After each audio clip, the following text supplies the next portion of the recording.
Joseph, someone told me that before you're an entrepreneur, you were something else. I was an architect. Well, I still am, I suppose. I studied architecture in Denmark. An architect. And one thing these guys will care about is bootstrapping, your ability to take something little and stretch it. Yep. What did you do when you were in Denmark? So yeah, when I first moved over there, I decided I would find somewhere to live once I arrived. So my first night, I was thinking, where can I sleep tonight? I ended up staying in a caravan and couch surfed for a while and made it work. There we go, a resourceful man. All right, 3 minutes on the clock. Your presentation is up. Your time starts right now. Sure. Thank you. So we are Tokimart, and our aim here is to be the reinsurance exchange. I'd like to ask a question.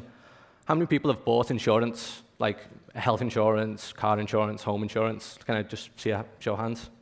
So more or less everyone in the room. How many people have sold insurance?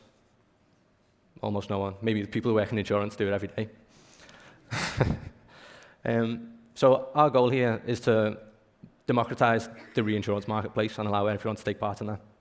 So we have an investor portal where people interact similar to how they would do with buying stocks and shares.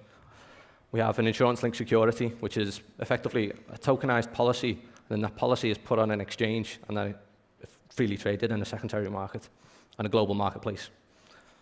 So next slide. So why does reinsurance exist? Primarily, it's used as a tool for risk management. If an insurer is overexposed in one area, they would offset that and sell their policies.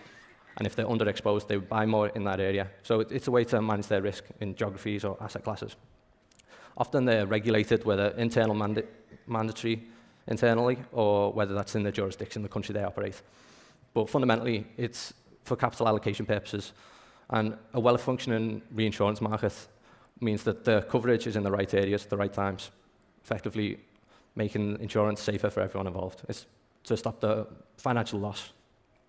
So where's the opportunity? We see it at the moment, it's inefficient. There are multiple people involved between an insurer buying a policy and then selling a policy. There's multiple layers of different intermediaries. You have agents, you have brokers, you have multiple stages involved across geographies. It's highly ineffective at the moment. We think blockchain can be the enabling factor that would remove all of that inconsistency. Often it's closed. Like when I posed the question, almost no one's taken part in this marketplace.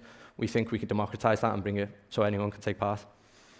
And oftentimes this data is incomplete.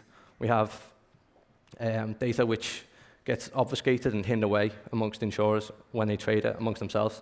There's often a lack of transparency involved, and oftentimes they don't know who's insured or where those insurance goes. Something like the mortgage-backed securities, a lot of assets were hidden away, and no one really knew who owned what. It all came tumbling down. So we believe we can stop that kind of action happening by tokenizing insurance, by putting the policies on chain, pegging them to a local currency, tokenizing them effectively, and then allowing people to take part in an insurance-linked security in a freely traded market. We can democratize insurance. We believe when we open it to the market, when we combine insurers, reinsurers, investors, and financial institutions, as well as everyone here, we can create a truly global marketplace that increases the liquidity for everyone, makes insurance safer for everyone. Thank you. Thank you very much. All right, who's got questions? All right, we'll go with you, Martin. What kind of governance would you apply to your exchange market? Well, at the moment, we have, it would be kind of self-governing. We would allow the buyers of the policies to dictate the price of it, so it's market-driven forces that would define that, similar to how the stock market defines the price of an asset, like the price of Apple is defined by the people who buy it and sell it. So that would be the same thing, it would be like self-governance. Matthias? So how do you motivate the investors to enter the secondary market? Well, the incentive is that once an insurer has the policy and it's collateralized, they put that to the market, and they would have that for a certain amount of time, whether that's like a 1-year policy or a 2-year, and there would be amount of collateral left over for that policy. So there's an element of risk holding it, and because there's risk involved, there's potential for return. So there's an incentive to hold that asset. One more question, Matthias? When you say we, how big is your team, and at what stage is your project currently? Yeah, so we started a hackathon earlier this year. So there's me, and we have a technical guy, and we have an insurance guy. So there's three guys in a basement at the moment working on this. All right, Joseph, thank you so much. Thank you. Well done.